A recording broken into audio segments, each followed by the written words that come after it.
बिस्मिल्लाहिर्रहमानिर्रहीम, अस्सलाम वालेकुम। डियर स्टूडेंट्स, उम्मीद है कि आप सब खैरियत से होंगे।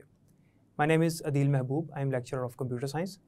आज की इस वीडियो में हम बहुत इंपॉर्टेंट टॉपिक पढ़ने जा रहे हैं जो कि नेटवर्क टोपोलॉजी का है।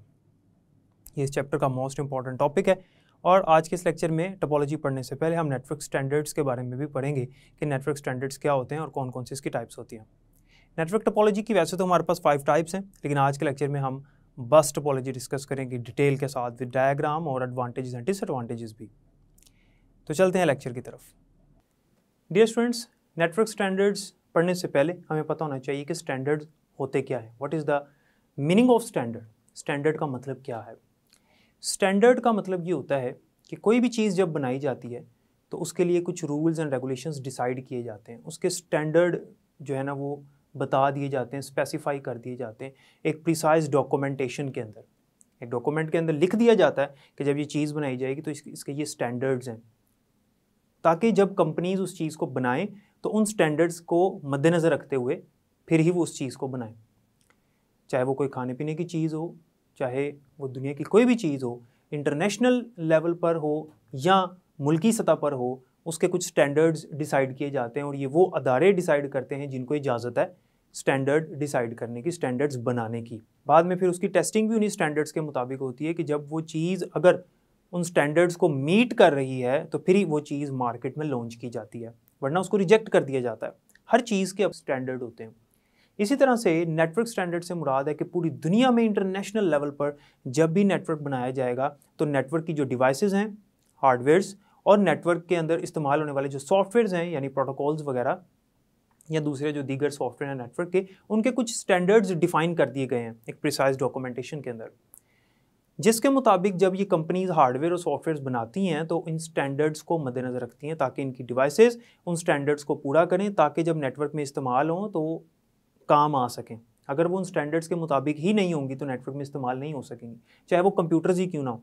अगर किसी कंपनी ने ऐसा कंप्यूटर बनाया जो नेटवर्क स्टैंडर्ड को मीट नहीं कर रहा, जो नेटवर्क के रूल्स एंड रेगुलेशंस थे उनको मीट ही नहीं कर रहा, उन पर पूरा ही नहीं उतर रहा, जो कि तय किया गया ऑर्गेनाइजेशंस और गवर्निंग बॉडीज़ की तरफ से, जो अदारे नेटवर्क स्टैंडर्ड बनाते हैं उनकी तरफ से बनाए गए स्टैंडर्ड्स को फॉलो ही नहीं कर रहा, तो जब वो कंप्यूटर कोई शख्स इस्तेमाल करेगा खरीदने के बाद तो वो नेटवर्क में कंप्यूटर शायद सही काम ही ना कर सके, क्योंकि वो स्टैंडर्ड्स को फॉलो ही नहीं कर रहा। इसलिए कुछ यूनिवर्सल स्टैंडर्ड्स होते हैं जो पूरी दुनिया में इस्तेमाल होते हैं, हमारी डिवाइसेस, हमारे सॉफ्टवेयर उसके मुताबिक कंपैटिबल होते हैं, इनको नेटवर्क स्टैंडर्ड्स कहते हैं। नेटवर्क स्टैंडर्ड्स की हमारे पास 2 टाइप्स हैं। Number 1 is de facto standard. De facto basically एक लातीनी ज़ुबान का वर्ड है जिसका मतलब होता है अकॉर्डिंग टू द ट्रेडिशन और बाय फैक्ट्स, यानी हकीकतन ये बनाए जाते हैं। ये वो स्टैंडर्ड्स हैं जो किसी बड़ी ऑर्गेनाइजेशन की तरफ से इंटरनेशनल लेवल पर तो नहीं तय किए जाते, लेकिन कुछ अदारे अपने तौर पे अपनी डिवाइसेस के लिए तय कर लेते हैं और फिर दुनिया में मोस्टली इस्तेमाल होने लग जाते हैं। ये वो स्टैंडर्ड्स हैं जो शुरू से इस्तेमाल हो रहे हैं और आज भी इस्तेमाल हो रहे हैं। इसकी बेहतरीन एग्जांपल SNA है और माइक्रोसॉफ्ट विंडोज़ है। जो माइक्रोसॉफ्ट वालों ने अपने कुछ स्टैंडर्ड्स बना लिए हैं, अपनी माइक्रोसॉफ्ट विंडोज़ के हवाले से कुछ स्टैंडर्ड्स बनाए हुए हैं, उसके ऊपर इंस्टॉल होने वाले सॉफ्टवेयर्स के लिए कुछ स्टैंडर्ड्स बनाए हुए हैं। ठीक है, ये दूसरी जो गवर्निंग बॉडीज़ हैं इंटरनेशनल लेवल पर जो अदारे हैं उन्होंने नहीं बनाए, लेकिन माइक्रोसॉफ्ट वालों ने बनाया, तो ये डी फैक्टो स्टैंडर्ड के अंदर आता। इसके अलावा नंबर 2 पे आता है डी जोर स्टैंडर्ड्स। डी जोर स्टैंडर्ड्स, इसमें जो वर्ड डी जोर है इसका मतलब है according to the rules and regulations, according to the law, कवानीन के मुताबिक बनाए गए हैं। और ये इंटरनेशनल लेवल पे बहुत सारी गवर्निंग बॉडीज़ हैं, बहुत सारे अदारे हैं जो कि इन स्टैंडर्ड्स को बनाते हैं और पूरी दुनिया में जो नेटवर्क डिवाइसेस बनाई जाती हैं या कंप्यूटर्स या सॉफ्टवेयर या प्रोटोकॉल्स बनते हैं वो इन्हीं स्टैंडर्ड्स को फॉलो करते हैं। अगर वो इन स्टैंडर्ड्स को मीट करेंगे तो सारी डिवाइसेस के ऊपर फिर चलेंगे और काम करेंगे। इसलिए हर कंपनी जब बनाती है प्रोटोकॉल्स या हार्डवेयर्स वगैरह या devices, networking devices like switches, modems और कंप्यूटर्स वगैरह, तो वो इन स्टैंडर्ड्स को फॉलो करते हैं, इनके मुताबिक ही अपनी डिवाइसेस को बनाते हैं। इनमें कुछ अदारे हैं जिन्होंने ये स्टैंडर्ड्स बनाए हुए हैं, जिनमें मशहूर जो पॉपुलर गवर्निंग बॉडीज़ हैं या अदारे हैं जिन्होंने ये स्टैंडर्ड तय किए हैं, उनमें एक आता है IEEE, the Institute of Electrical and Electronics Engineers, ANSI, American National Standard Institute, ISO, International Standard Organization, EIA और टेलीकॉर्डिया, फिर CCITT। ये वो अदारे हैं जो कि इंटरनेशनल लेवल पर इन्होंने नेटवर्क के कुछ स्टैंडर्ड्स डिफ़ाइन किए हैं कि नेटवर्क जब भी डिज़ाइन होगा तो इन्हीं स्टैंडर्ड्स के मुताबिक डिज़ाइन होगा और इन्हीं स्टैंडर्ड्स के मुताबिक उसकी डिवाइसेस और सॉफ्टवेयर्स बनेंगे और फिर वो काम करेंगे। फिर इंटरनेशनल लेवल पर पूरी दुनिया में जितनी भी कंपनीज़ हैं नेटवर्क के लिए डिवाइसेस और सॉफ्टवेयर्स बनाती हैं वो इन्हीं स्टैंडर्ड्स को फॉलो करते हुए बनाती हैं, ताकि वो आपस में जब सॉफ्टवेयर और हार्डवेयर मिल के काम करें तो उन स्टैंडर्ड्स को मीट करेंगे, तो फिर ही वो आपस में सही काम कर सकेंगे। उम्मीद है कि आपको नेटवर्क स्टैंडर्ड और उसकी टाइप्स की समझ आ गई होगी। ये शॉर्ट क्वेश्चंस हैं। अगला जो हमारा टॉपिक है वो है नेटवर्क टोपोलॉजीज़। इस चैप्टर का एक मेजर टॉपिक है और वो हमने करना है लाइट बोर्ड के ऊपर। तो चलते हैं लाइट बोर्ड पे। डियर स्टूडेंट्स, अब जो हम टॉपिक पढ़ने जा रहे हैं वो है नेटवर्क टोपोलॉजी। नेटवर्क टोपोलॉजी इस चैप्टर का एक मेजर टॉपिक है और नेटवर्किंग में ये मोस्ट इंपॉर्टेंट और प्रोमिनेंट टॉपिक होता है। नेटवर्क टोपोलॉजी होती क्या है और इसकी टाइप्स कौन कौन सी हैं उसके ऊपर अभी बात करते हैं। आज जो हम इसकी टाइप पढ़ने वाले हैं स्पेसिफिकली वो है बस टोपोलॉजी। तो सबसे पहले हमें पता होना चाहिए कि नेटवर्क टोपोलॉजी होती क्या है। सबसे पहले इसकी डेफिनेशन को समझिएगा। डेफिनेशन यहाँ पर मैंने लिखी है, फिजिकल लेआउट ऑफ नेटवर्क। जब भी हम कोई नेटवर्क बनाते हैं उस नेटवर्क का जो फिजिकल लेआउट होता है, यानी उस नेटवर्क की जो बनावट होती है, यानी उस नेटवर्क की शेप जो होती है, हम कह सकते हैं कि जो नेटवर्क की शेप है, यानी हम कह सकते हैं shape of network, shape of network is called network topology, या इसको सिंपली टोपोलॉजी भी कहते हैं। तो जब भी देखें कंप्यूटर्स को जब भी आपस में कनेक्ट किया जाता है तो उसको कनेक्ट करने के डिफरेंट लेआउट्स हैं, डिफरेंट मेथड्स हैं। मुख्तलिफ मेथड्स यूज़ करते हुए लोग कंप्यूटर्स को आपस में कनेक्ट करते हैं। अमूमन जब लोकल एरिया नेटवर्क बनाया जाता है तब हमारे पास बहुत सारी चॉइसेस होती हैं कि हमने किस तरह से लोकल एरिया नेटवर्क को बनाना है। एक तरीका होता है कि हम दरमियान में एक डिवाइस लगाएं और उसके ज़रिए से कंप्यूटर्स को कनेक्ट कर दें। एक मेथड है कि दरमियान में एक वायर लगाएं और सारे कंप्यूटर्स को उस वायर के साथ अटैच कर दें। एक मेथड होता है जिसमें हम कंप्यूटर्स को आपस में डायरेक्टली अटैच कर देते हैं। ये डिफरेंट नेटवर्क के लेआउट्स हैं, ये डिफरेंट नेटवर्क की शेप्स हैं। तो इसी चीज़ को नेटवर्क टोपोलॉजी कहते हैं। या हम कह सकते हैं कि the way in which number of computers connected together to form a network, this called network topology. यानी वो तरीकाकार जिसके मुताबिक कंप्यूटर्स आपस में कनेक्ट किए जाएंगे उसे हम कहेंगे नेटवर्क टोपोलॉजी।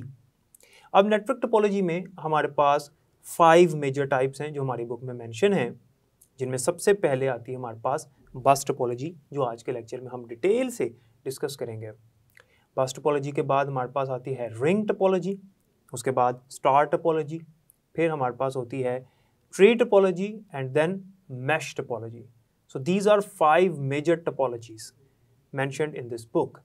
अब सबसे पहले हम पढ़ने वाले हैं कि बस टोपोलॉजी होती क्या है। स्टूडेंट्स, सबसे पहले इसकी डेफिनेशन समझते हैं, फिर यहाँ पर जो डायग्राम बनी हुई है बस टोपोलॉजी की उसको देखेंगे और फिर हम देखेंगे कि इस टोपोलॉजी में प्रोटोकॉल कौन सा यूज़ होता है। देखिए, हमने पढ़ा था कि हर नेटवर्क में ख़ास प्रोटोकॉल होता है जिसके पास रूल्स होते हैं, जिसके पास कुछ स्टैंडर्ड्स होते हैं कि किस तरह से मैसेज को सेंड करना है और रिसीव करना है, नेटवर्क में कम्युनिकेशन कैसे करवानी है। तो वो प्रोटोकॉल कौन सा है जो बस टोपोलॉजी में यूज़ होता है और वो प्रोटोकॉल किस तरह से काम करता है वो भी देखेंगे। एंड लास्टली हम इसके एडवांटेजेस और डिसएडवांटेजेस देखेंगे। सबसे पहले इसकी डेफिनेशन देखते हैं, बस टोपोलॉजी होती क्या है। बस टोपोलॉजी ऐसी टोपोलॉजी होती है जिसमें तमाम कंप्यूटर्स एक सेंट्रल वायर के साथ अटैच होते हैं, डायरेक्ट आपस में कनेक्टेड नहीं है, दरमियान में एक सेंट्रल वायर है जिसके साथ सारे के सारे कंप्यूटर्स कनेक्टेड हैं। उस एक वायर के ऊपर से डाटा ट्रांसफ़र होगा एक कंप्यूटर का दूसरे कंप्यूटर तक। उस वायर को हम बैकबोन ऑफ द नेटवर्क भी कहेंगे क्योंकि ये यहाँ पर एज अ बैकबोन काम कर रही है। ये जो सेंट्रल वायर है इसको हम बैकबोन इसी वजह से कहते हैं क्योंकि ये बिल्कुल सेंटर पॉइंट में मौजूद है और यही पूरे नेटवर्क को हैंडल करती है। पूरे नेटवर्क की कम्युनिकेशन और डाटा कम्युनिकेशन को यही हैंडल करती है। डायग्राम से इसको समझने की कोशिश करते हैं। इसको देखिएगा ज़रा कि यहाँ पर दरमियान में जो यहाँ पर वायर लगी आपको नज़र आ रही है, इसको हम कहते हैं ईथरनेट बस या बैकबोन। इसको सिंपली बस भी कहा जाता है। ये जो वायर आपको नज़र आ रही है इसको हम सिंपली बस भी बोल सकते हैं। तो ये बस बेसिकली वायर का नाम है। इसके बाद अगर आप देखें तो कंप्यूटर नंबर 1, कंप्यूटर नंबर 2 और कंप्यूटर नंबर 3, ये तीनों कंप्यूटर्स जो हैं वो किसके साथ कनेक्टेड हैं? इस सेंट्रल वायर के साथ जिसको हम बैकबोन कह रहे हैं, जिसको हम ईथरनेट बस कह रहे हैं या सिंपली बस कह रहे हैं। ये जो सेंट्रल वायर है सारे कंप्यूटर इसके साथ अटैच हैं। अगर आप गौर करें, कंप्यूटर नंबर 1 का 3 के साथ डायरेक्ट कनेक्शन नहीं है, कंप्यूटर नंबर 2 का 3 के साथ डायरेक्ट कोई कनेक्शन नहीं है। उसकी वजह यह है कि दरमियान में जो वायर लगी है वो इन सब की कम्युनिकेशन को हैंडल कर रही है। सेंट्रल वायर है या सेंट्रल केबल इसको कह सकते हैं। इस केबल के दोनों एंड्स जो हैं वो इसके टर्मिनल्स कहलाते हैं। टर्मिनल्स होते हैं एंड पॉइंट्स। जैसे ये मार्कर है, इस मार्कर का एक ये टर्मिनल है और एक ये टर्मिनल है। So there are exactly 2 terminals of the backbone. Exactly 2 ही टर्मिनल्स होंगे। इन टर्मिनल्स पे हमने बैरियर्स, इनको बैरियर्स भी कह सकते हैं या इनको टर्मिनेटर्स भी कहते हैं। इनका काम क्या होता है वो ज़रा समझिएगा। इसकी मैं आपको वर्किंग बताता हूँ कि बस टोपोलॉजी कैसे काम करती है, फिर आपको इसकी मज़ीद समझ आ जाएगी। होता ये है, अगर कंप्यूटर नंबर 1 मैसेज सेंड करना चाहता है, फ़र्ज़ करते हैं कंप्यूटर नंबर 3 को, तो मैसेज जो है वो यहाँ से आएगा। फॉर एग्जांपल कंप्यूटर नंबर 1 ने जब मैसेज सेंड करना है तो कंप्यूटर 1 मैसेज के साथ कंप्यूटर नंबर 3 का एड्रेस लगाएगा। जिस तरह हम किसी को मैसेज सेंड करते हैं उसका फ़ोन नंबर साथ लगाते हैं, ये ईमेल भेजते हैं तो ईमेल एड्रेस साथ लगाते हैं। तो मैसेज जब कंप्यूटर नंबर 1 ने सेंड किया तो एड्रेस किसका लगाया? कंप्यूटर नंबर 3 का। अब होता ये है कि मैसेज ने आना है यहाँ से सेंट्रल वायर के ऊपर, और सेंट्रल वायर से होता हुआ मैसेज जो है वो पहुँचेगा यहाँ पर कंप्यूटर नंबर 3 के पास। लेकिन याद रखिएगा, जो ये सेंट्रल बस होती है ये करती है ब्रॉडकास्टिंग। ये वर्ड याद रखिएगा कि ये जो सेंट्रल बैकबोन है ये करती है ब्रॉडकास्टिंग। ब्रॉडकास्टिंग का मतलब क्या है? ब्रॉडकास्टिंग का मतलब ये होता है कि इसने, ये जो सेंट्रल वायर है, जो बैकबोन है, इसने पूरे नेटवर्क में मैसेज को फैला देना है, ब्रॉडकास्टिंग कर देनी। जब मैसेज के सिग्नल्स यहाँ पर आएंगे तो मैसेज इधर भी चला जाएगा, इधर भी चला जाएगा, पूरे नेटवर्क में फैल जाएगा। जब यहाँ पे आएगा कंप्यूटर नंबर 2 के पास भी मैसेज आएगा, जब यहाँ जाएगा कंप्यूटर 3 के पास भी मैसेज आएगा, इस तरह से यहाँ पर भी मैसेज आ जाएगा।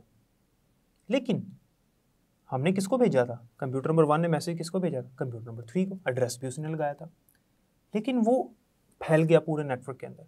ये तो मैंने समझाने के लिए 3 कंप्यूटर्स लगाए हैं, 10 कंप्यूटर्स भी हो सकते हैं, 15 भी हो सकते हैं, तो सबको मैसेज चला जाएगा। अब जब मैसेज सबको चला जाएगा तो होगा ये कि वो कंप्यूटर्स जिनका एड्रेस मैच नहीं कर रहा, लाइक कंप्यूटर नंबर 2 जिसका एड्रेस मैच नहीं कर रहा, ये उस मैसेज को एक्सेप्ट नहीं कर सकते। रिसीव होगा इसको, लेकिन ये उसको एक्सेप्ट नहीं कर सकेगा। और भी कंप्यूटर्स होते हैं 4, 5, 6, 7, तो वो उसको एक्सेप्ट नहीं कर पाते। मैसेज को एक्सेप्ट वही कंप्यूटर करेगा जिसका एड्रेस मैच होगा, यानी कंप्यूटर नंबर 3 उस मैसेज को एक्सेप्ट करेगा। कंप्यूटर नंबर 3 उस मैसेज को पढ़ सकता है और उसका फिर रिप्लाई भी कर सकता है। कंप्यूटर नंबर 2 को मैसेज रिसीव ज़रूर होगा, इसमें इंटरप्शन ज़रूर आएगी, यानी ये अपना काम कर रहा है तो इसको पता चलेगा कि मैसेज आया है, लेकिन ये इसका मैसेज नहीं है तो ये उसको ओपन नहीं कर सकता, रिसीव नहीं कर सकता। अच्छा, एक बात समझनी है, ज़रूरी नहीं है कि 1 ने 3 को भेजा तो दरमियान में कंप्यूटर नंबर 2 आ गया तो इसको मैसेज चला गया।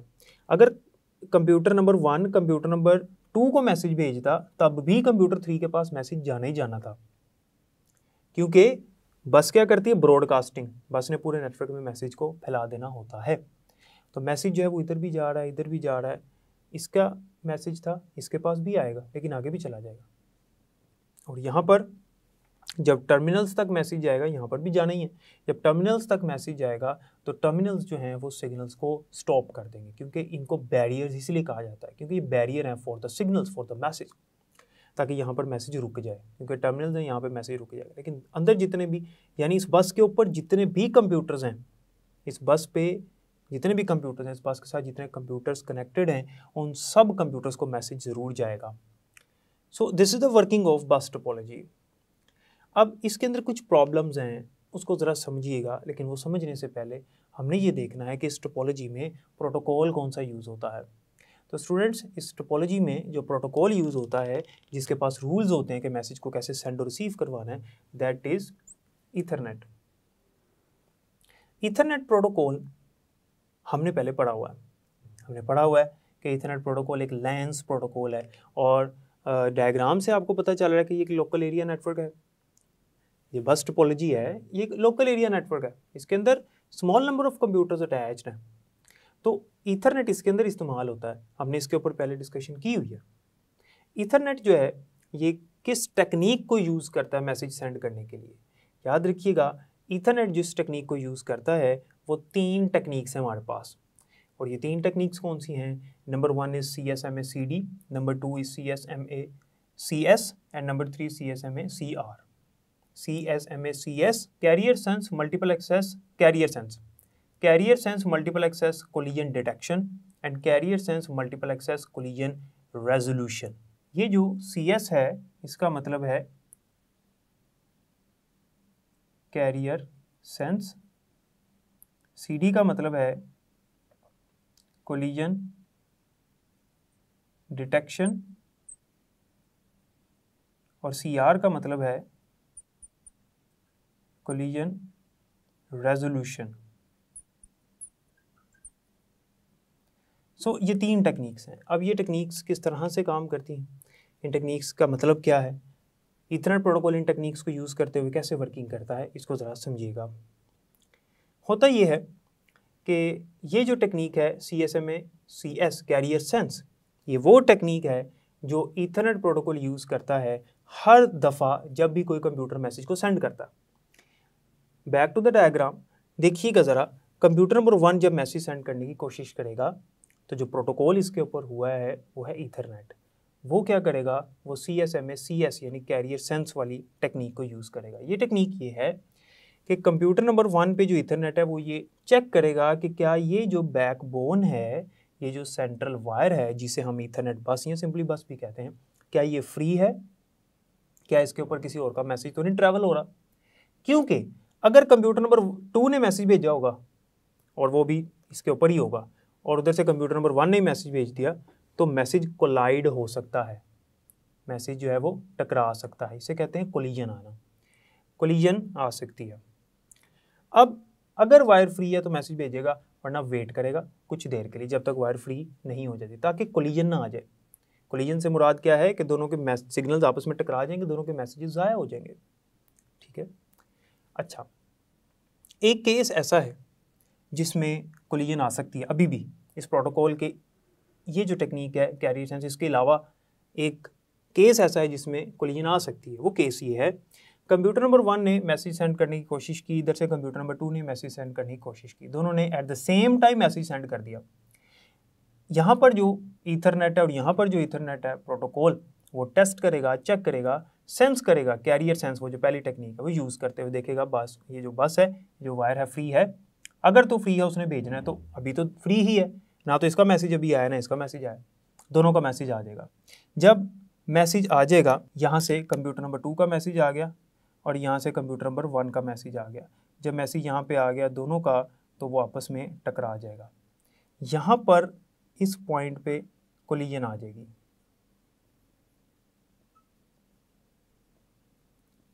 कोलिजन आ जाएगी, और जब कोलिजन आती है तो मैसेजेस दोनों ज़ाया हो जाते हैं, टकरा जाते हैं, जब दोनों ज़ाया हो जाते हैं, क्योंकि सेंट्रल वायर एक है, एक वायर के ऊपर से एक टाइम पे 2 मैसेजेस ट्रैवल नहीं कर सकते।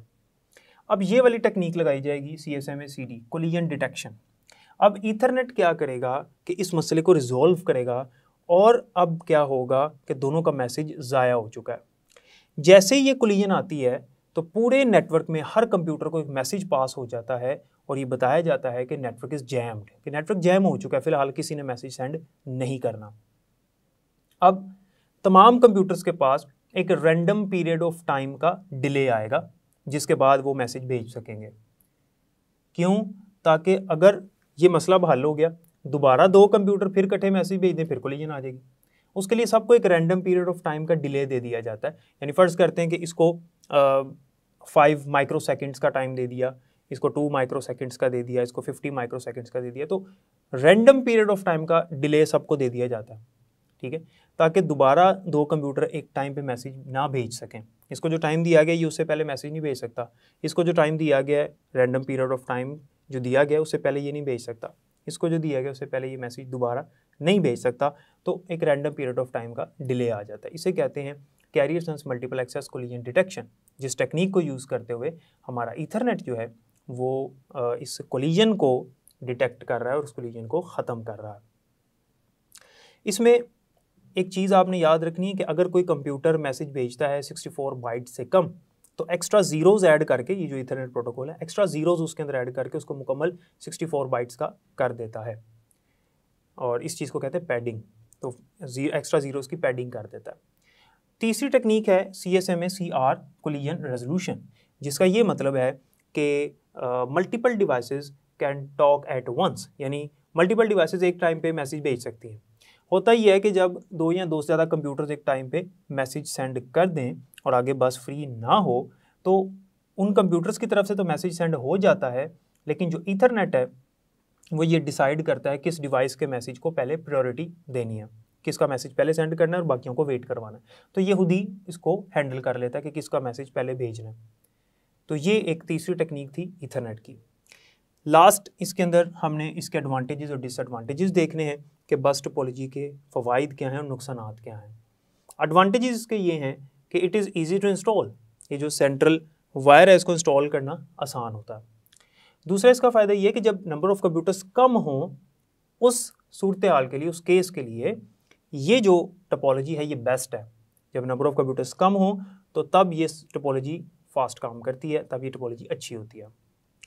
डिसएडवांटेजेस क्या हैं? इसका नुकसान ये है कि अगर सेंट्रल वायर कहीं से ब्रेक हो जाती है, अगर वायर कहीं से ख़राब हो जाती है तो पूरा नेटवर्क डाउन हो जाएगा। कंप्यूटर्स ठीक हैं, लेकिन कहीं से वायर ब्रेक डाउन हो गई तो पूरा नेटवर्क डाउन हो जाएगा। दूसरा इसका नुकसान ये है कि जैसे जैसे कंप्यूटर्स की तादाद बढ़ती जाएगी वैसे वैसे नेटवर्क स्लो होता चला जाएगा। जैसे जैसे कंप्यूटर्स बढ़ते जाएंगे, डजन्स ऑफ कंप्यूटर्स ऐड हो गए नेटवर्क में, नेटवर्क स्लो हो जाएगा। ये किसका नुकसान। इसके अलावा एक इसका एडवांटेज और है कि अगर किसी कंप्यूटर में कोई प्रॉब्लम आती है, कोई कंप्यूटर ख़राब हो जाता है, तो पूरे नेटवर्क को कोई फ़र्क नहीं पड़ता। Failure of one computer does not affect the whole network, कि एक कंप्यूटर के ख़राब होने से, आगे जाके कुछ टोपोलॉजीज़ पढ़ेंगे जिनमें एक कंप्यूटर के ख़राब होने से सारा नेटवर्क डाउन हो जाता है, लेकिन इसमें ऐसा नहीं है। इसमें नुकसान ये है कि अगर सेंट्रल बैकबोन कहीं से ब्रेक हो जाती फिर पूरा नेटवर्क डाउन होगा। उम्मीद है कि इतनी आपको समझ आ गई होगी। डियर स्टूडेंट्स, जैसा कि आपने देखा कि नेटवर्क स्टैंडर्ड्स क्या होते हैं और इसकी जो टाइप्स हैं, डी फैक्टो और डी जोर स्टैंडर्ड्स, वो क्या होते हैं। इसके बाद हमने बस टोपोलॉजी पे डिटेल से डिस्कशन की। बस टोपोलॉजी में कैसे कंप्यूटर्स को आपस में कनेक्ट किया जाता है, कंप्यूटर्स आपस में राब्ता कैसे करते हैं, एक कंप्यूटर दूसरे को मैसेज कैसे सेंड करता है, और बिलफर्ज अगर कोलिजन आ जाए तो हमारा जो प्रोटोकॉल है ईथरनेट वो किस तरह से इस कोलिजन को रिजोल्व करता है। ईथरनेट की टेक्निक्स कौन कौन सी हैं और ईथरनेट बस की दो जो हमने टाइप्स पढ़ी हैं, थिक नेट और थिन नेट, वो कौन कौन सी हैं। डिटेल से हमने इसके ऊपर डिस्कशन किया और ये एक मेजर लॉन्ग क्वेश्चन भी है इस चैप्टर का। उम्मीद है कि आपको समझ आई होगी। बुक से ज़रूर इसको एक दफ़ा रीड कर लीजिएगा। बाकी इंशाल्लाह नेक्स्ट लेक्चर में पढ़ेंगे। अपना बहुत ख्याल रखिएगा। अल्लाह हाफ़िज़।